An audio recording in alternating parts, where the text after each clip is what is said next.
So now let's look into the one of the very important testing, that's ANOVA. So before we look into the ANOVA, that analysis of variance test, so what will we do is we will look into the various types of data, and for the various levels of measurement, what kind of statistical test we can use. So that we will see here. If we will mainly focus on dependent variable first. If your dependent variable is interval ratio, either interval or ratio or dichotomous, you can go for the independent samples t-test. And if your dependent variable is nominal or dichotomous, you can use crosstabs.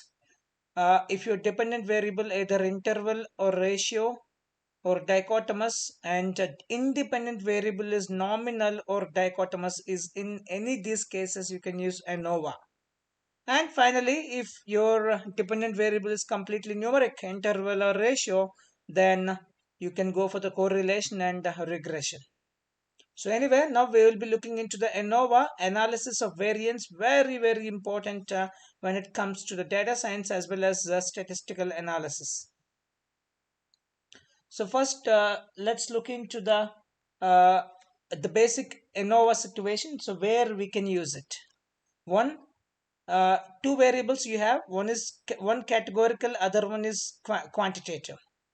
And two, so main question it answers is, do the means of quantitative variables depend on which group the individual is in?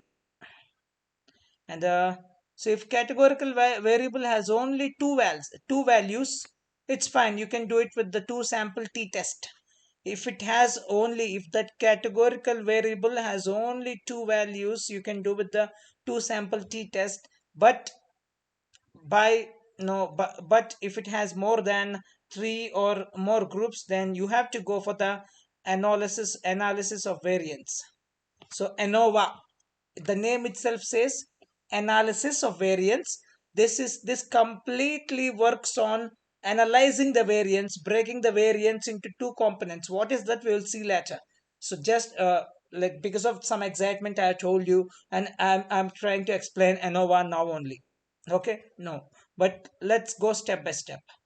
So if any categorical variable has three or more groups in it, then we will use ANOVA. This is clear for now. Now let's move ahead. So let's take one example situation for ANOVA so that you can understand ANOVA better, much better. Okay, so let's take 25 patients. All these patients that you can see have a blisters. So these are the 25 patients with blisters, and I have three treatments. One is treatment A, treatment B, and then placebo. So now, so I want to measure number of days until blisters heal. So with the treatment A, how many days it will take the blisters to heal, and with the treatment B, how many days it will take the blisters to heal, and then final one. So now I have collected the data for the treatment A.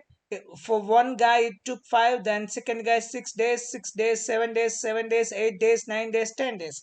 And using treatment B, 7, 7, 8, 9, 9, 10, 10, 11. For the with the last one P, 7, 9, 9, 10, 10, 10, 11, 11, 12, 13. So I've taken the mean for treatment A and treatment B and the treatment P. So the mean number of days until the blisters healed was 7.25, and the mean number of days until blisters heal using the treatment B is 8.875, and then mean number of days until blisters healed with the P is 10.11. Now the question comes, So this is what the observed data. This is what the observed records or observed mean. In a simplest way, these are all observed mean. Now the question: are these differences significant? That's what the question. Are these differences significant? A null hypothesis, or always null hypothesis says these are all same. Null hypothesis says these are all same. Whereas alternate hypothesis says these are not same. So based on taking these alternate hypothesis and then null hypothesis, we will move ahead. So this is clear now. So this is what, when you have three groups, such more than two groups. Now if you want to find the difference, whether it is significant or not, if you want to do the significance test for groups more than two, then you have to take up ANOVA. That's what I want to prove from here, nothing else. So now, assumptions of ANOVA.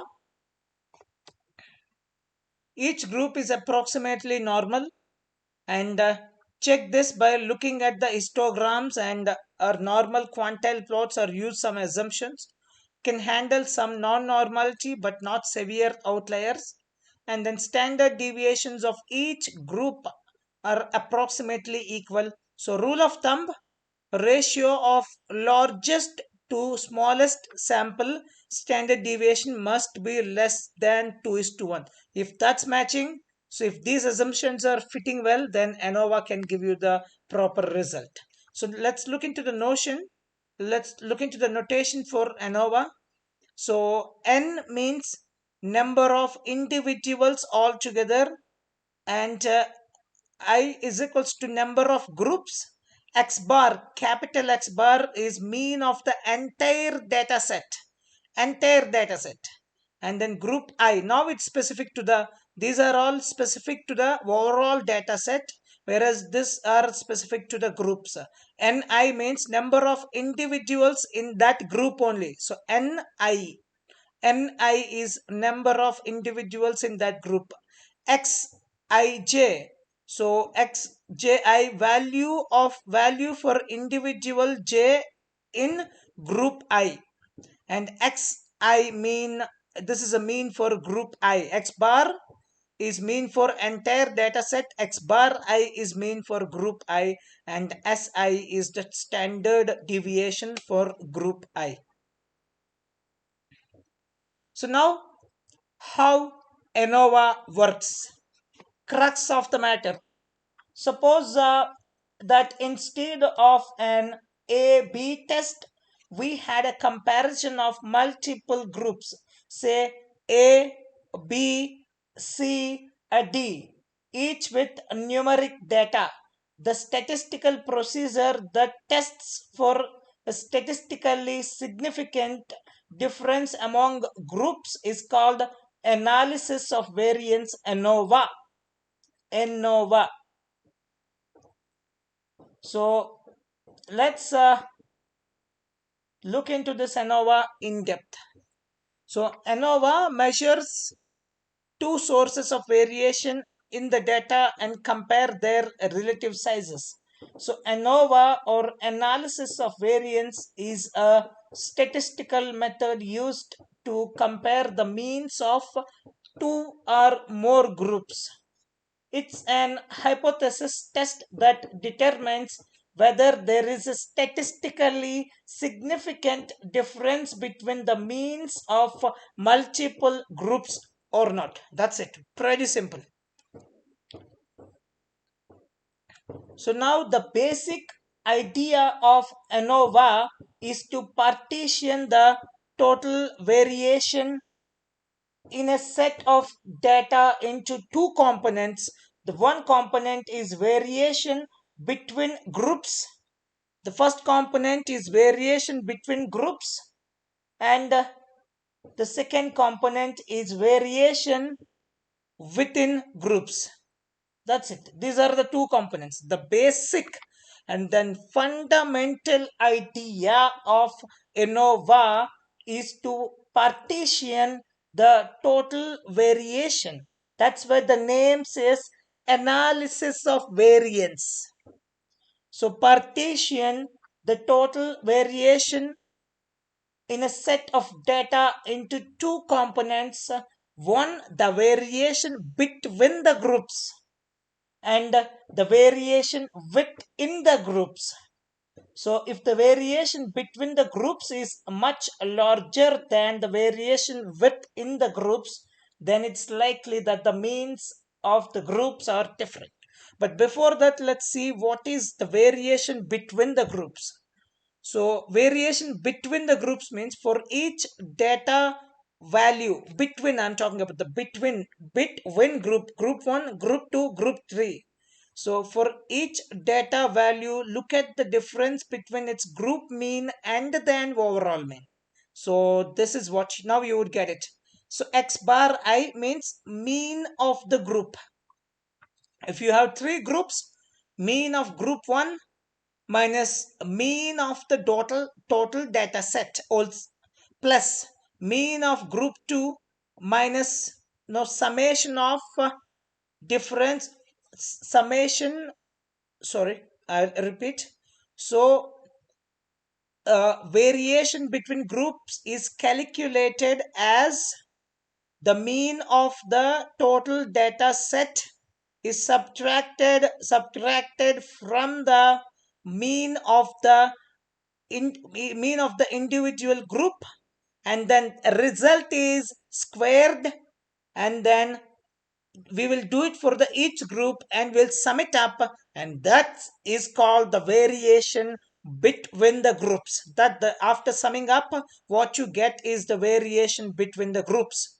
So it's nothing but the in each group mean will be subtract each group mean and then mean of the total data set.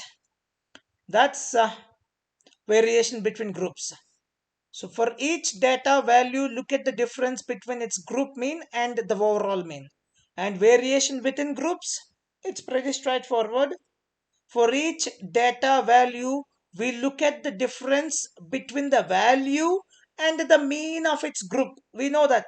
We know how to calculate the variation in a sample. Now, same thing. Here you will have three groups and we calculate a variance, sorry, not variation, variance for each group.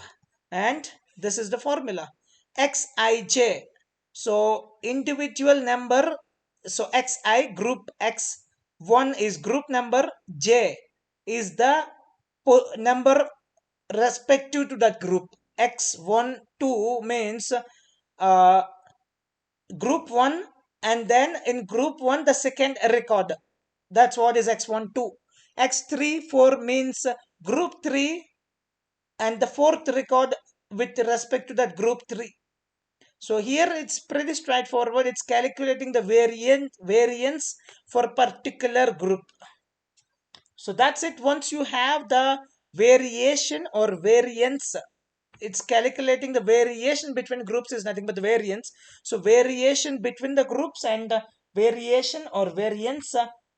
So once you have the variation between groups and variation within groups, now it's time to calculate the total variation. So total variation you can easily calculate. So once we have these two things, now it's time to calculate F statistic in ANOVA. If you remember in our previous course, intuitive sampling and distribution course, in that course we have calculated F statistic using the chi-square. So there we have calculated the chi-square, but there I have told you there are two ways of measuring F statistic. One is ANOVA and second one is chi-square. So there we did the chi-square. Now we are doing ANOVA. So once you are done with both the variation within group and variation between groups, then it's time to calculate the F statistic. So the ANOVA F statistic is the ratio of the between group variation divided by the within group variation, and this is what the formula. So F statistic is equals to between group variation, we call it as MSG, mean square group, and within the group variation, mean square elements. Okay, MSG and MSE. So once you have calculated your F statistic, now large F is evidence against null hypothesis, since it indicates that there is more difference between, if it is large, if F statistic is large, it indicates that there is more difference between groups than within groups. So that is the reason. So we reject null hypothesis because it's clearly saying those are not same. If a statistic is large, that means the between the mean square in group, the mean square in group is larger. So when that is larger, it's clearly telling na they are not same. Each group is not same. They have clearly, there is a difference between each group. So that's what the F statistic will do. And uh, once you know the F statistic, it's time to determine the significance. So how do you do that? Using this, the significance. If the p value, once you know the F statistic, and obviously you can calculate the p value. If the p value is less than alpha, that's 0.05, that's agreed upon significance level, then the null hypothesis is rejected, and it's concluded that there is a statistically significant difference between the means of the groups. If the p-value is greater than alpha, then the null hypothesis is not rejected. Null hypothesis will be confirmed, and it is concluded that there is not enough evidence to suggest a difference between the means of the groups.